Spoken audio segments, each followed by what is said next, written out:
Cephalosha in the backcourt.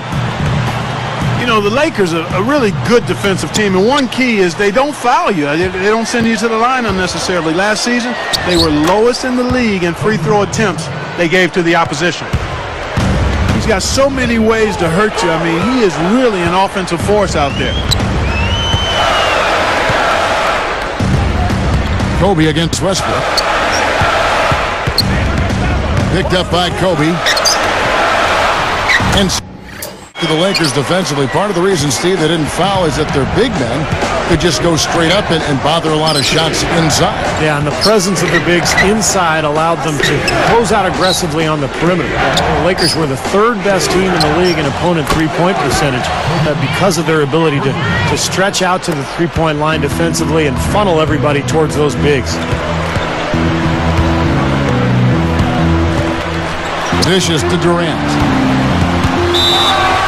Goes up, and so he draws the foul on the shot. A trip to the line to shoot two.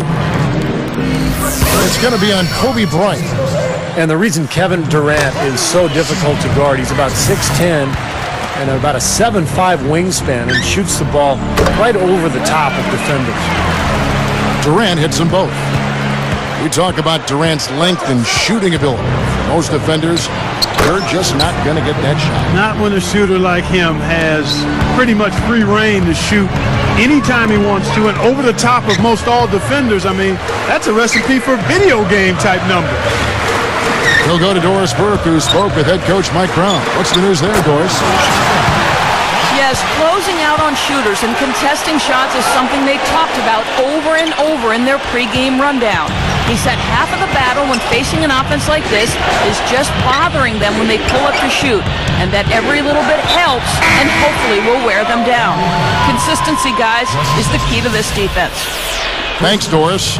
Well, Clark, that's a potent offense they're up against right now, and they know it. You know, I wouldn't doubt that we see them make a few adjustments on the move over the course of the game, in the flow, making changes. Well, they're going to have to make some adjustments as the game goes along. This team is too dynamic offensively to deal with by playing one style. And so the schemes, I think, will change according to how the game's going. And here's the Lakers. Takes a three, and Shannon Brown, the bucket on the assist from Kobe. They just lost him on the break that time defensively. I mean, he slid out to the three-point line and had plenty of room. And here's Harden for three. Shot's good. Harden's got his first 3 points of the game. And they're on fire. They've made 4 straight shots to get this thing going. Gasol. Serge Ibaka pulls it in. Westbrook with it.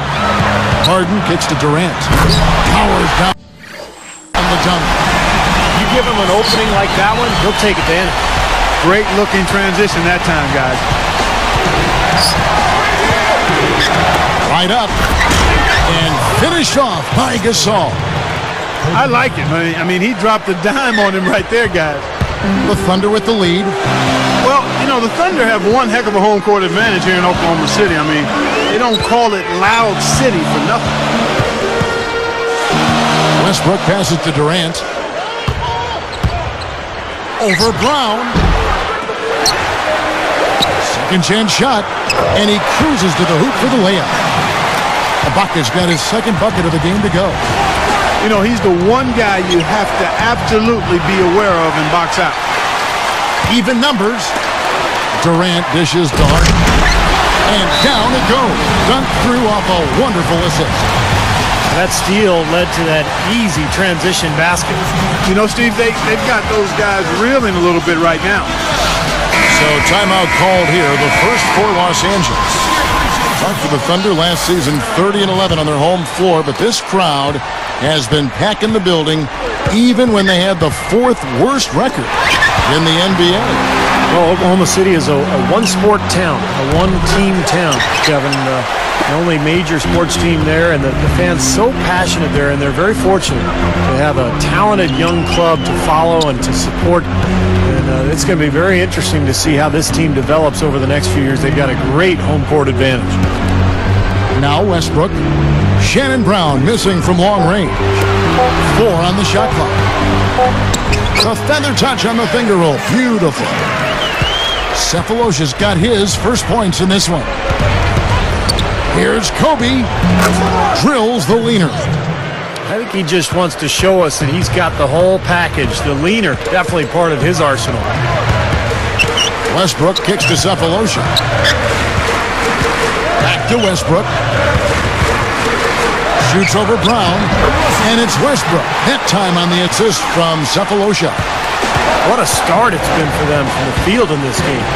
You know what? It's early, but if they can keep shooting at this rate, Steve, they'll run away with this thing. He feeds it to Harden. Launches a three. That's good, and so Westbrook comes up with the assist. Harden's got 8 points. Well, with this soft D, they're allowing them to shoot a very high percentage from the field so far. Yeah, and they're just not offering any resistance, not making anything difficult for them, and they're able to kind of do whatever they want to do.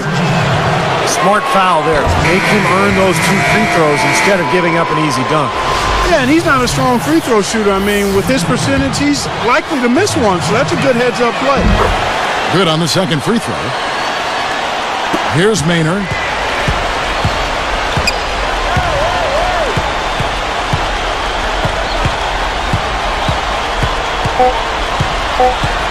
Beyond the arc. Shot is off. A free-flowing first quarter. Great scoring through one.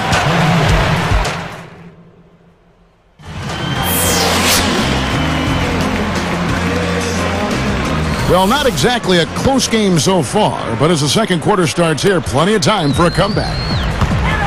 Now Kobe Bryant still chasing that 6th ring. If he ends up getting it, he would tie Michael Jordan. And of course, Michael was always a tremendous inspiration to Kobe Bryant. So with Westbrook on the bench, this is who Scott Brooks has out there. Nick Collison and Kendrick Perkins, they're inside. Maynard and Harden man the backcourt. And it's Cephalosha in at the 3. And Doris Burke has something for us. Hey, Doris. Guys, Kobe Bryant becomes the youngest player in NBA history to score 27,000 points, edging out Wilt Chamberlain, and one of just a list of NBA records to his name. But asked about the records, he said, "I don't know about them until they come up. When I'm older and I'm like 70 years old or something like that, maybe then I'll get a little more sentimental. But right now, I just want to win." Guys, if you think Kobe Bryant is done with that, you've got another thing coming. Yeah, championship mentality, Doris. Good point. Thanks. Steve, you mentioned Kobe's still working toward those 6 rings. He's got 5 right now. But Kobe said, Clark, that, tying Jordan wasn't his motivation. You believe that? Well, I do think he wanted to help Phil Jackson go out in the right way. And that, of course, didn't work out. No, it did not work out, but I think it was a combination of factors. One, he obviously wants to do it because he wants to do it. But I don't think the Jordan piece is out of the equation and being one of the inspiring factors for trying to grab that 6th one. And, I mean, quite honestly, he's shown that he wants to try to win it every year.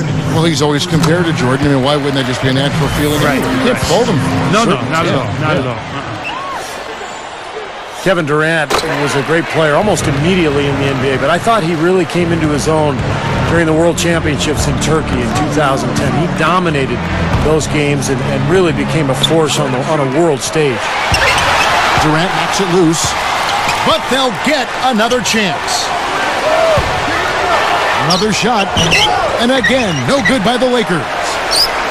Talk about Durant, Clark, in the international game with his height and range, the perfect zone buster. Custom made for it, boy. I tell you, great out shooting, a prerequisite, mandatory prerequisite in the international game, and he was lights out. Well, the Lakers had another good regular season a year ago, and they were tough against the Western Conference opponents. They went 36-16 in their conference. Plenty of tough teams in the West and Steve in the East, like we were talking about. But really, Clark, when you canvass the landscape of the NBA, none tougher than the Lakers. Well, they've got that confidence